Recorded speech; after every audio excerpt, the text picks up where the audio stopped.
வணக்கம் நண்பர்களே. இன்றைய பதிவில் எது நமக்கு சிறந்த மகிழ்ச்சியை தரும் என்பதை பற்றி பார்ப்போம். அதற்கு ஒரு ஜென் கதை சொல்ல விரும்புகிறேன்.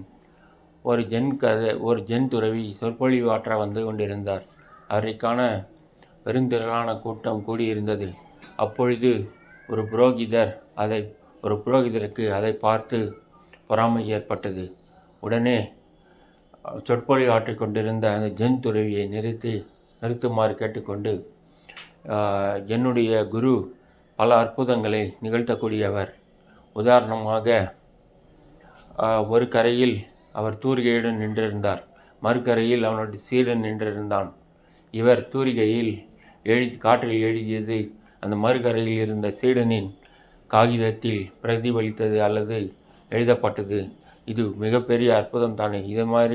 இதே மாதிரி ஒரு அற்புதத்தை நீங்கள் செய்ய முடியுமா என்று அந்த புரோகிதர் காழ்ப்புணர்ச்சியுடன் கேட்டார்.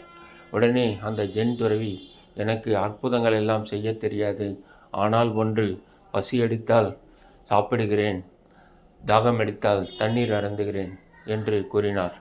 இந்த கதையிலிருந்து நாம் தெரிந்து கொள்வது என்னவென்றால், மாயாஜாலங்களை விட நன்றாக பசி எடுக்கும்போது சாப்பிடுவதும், நன்றாக தாகம் எடுக்கும் பொழுது தண்ணீர் அருந்துவதும் சிறந்த மகிழ்ச்சியை அளிக்கும் என்பதே.